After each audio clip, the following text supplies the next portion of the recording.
What's up guys, CJ here and welcome back to another all-new Hybrid Network review, this time for Star Trek Discovery Season 2 Episode 3 titled Points of Light.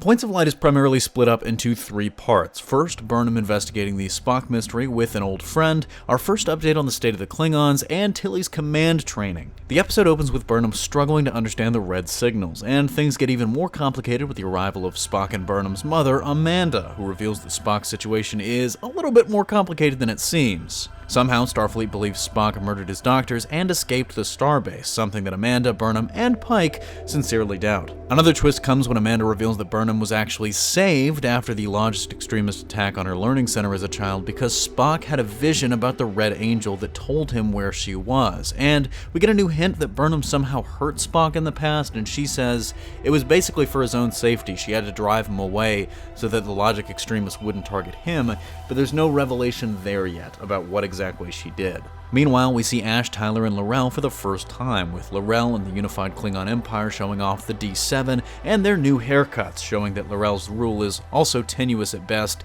and that her relationship with Ash Vok is a little bit complicated. There's, kind of a split personality thing going on there while Vok is still trying to figure himself out. We also learn that Tyler and Burnham are still in contact, with Tyler passing information about the Klingons and the rising tensions, but the episode takes a turn when Tyler learns that he and L'Rell have a child. It turns out that Vok and L'Rell were a lot closer than we learned in that first season, but that child might bring them closer together again, at least temporarily. But L'Rell's political enemies find and take the child, leading to an incredible action sequence where she and Vok take on 4 Klingons in a battle to get the child back, only for the thief to stun them and make her sign control of the Empire over. But House Cole's reign is short-lived as a savior from House Mokai emerges, only to reveal herself as Captain Georgiou, now of Section 31, watching over the Chancellor to protect the peace. To solidify L'Rell's position, she takes Tyler and their son, leaving L'Rell to consolidate power by claiming Tyler betrayed her and killed the son.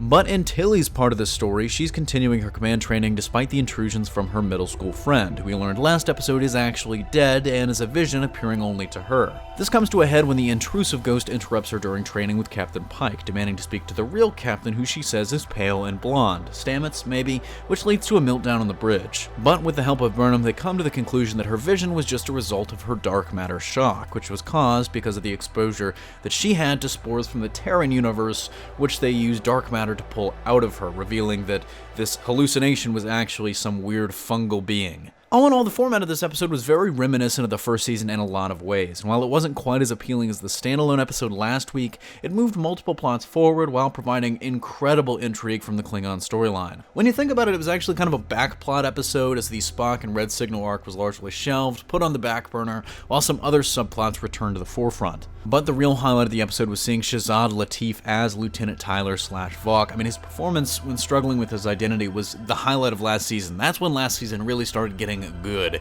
And we get to see some of that more here, as he's still dealing with that, but he's also now confronted with the presence of his son, and the web of lies and deceit in Klingon politics. His whole back and forth with Mary Chieffo as L'Rell was a real highlight as well. You can sense that there's just some complicated stuff they're working through here. And it's great to see the actors really exploring that. It does seem like this season is poised to give him more run, though, as he's now joining Georgiou in Section 31, which is something that is going to make his reunion with Burnham all the more interesting, as we know that that's coming at some point. Likewise, it was great seeing Michelle Yeoh again. She's another highlight of last season, and absolutely back at it, chewing scenery, and the episode is all the better for it. Literally, more Michelle Yeoh, please. It was also kind of cool to see this new Klingon design that they introduced last season, now with the hair that was missing, and only time is going to tell if that's enough to appease fans that were upset over the design change, and something tells me the answer is going to be no, but the show is definitely trying to find a middle ground between the old and the new, and this to me at least is a step in the right direction. Overall, the episode is a solid addition to the new season, if not quite as exciting as the first episode or as good as the second episode, so I'll give Points of Light a 7 out of 10. That's going to do it for me here, though. Thanks for watching. Don't forget to smash that like if you like what you saw, subscribe for more great content every single day, and consider turning on your notifications to be alerted every time we upload a new video. Signing off, this is CJ, and I'll see you next time.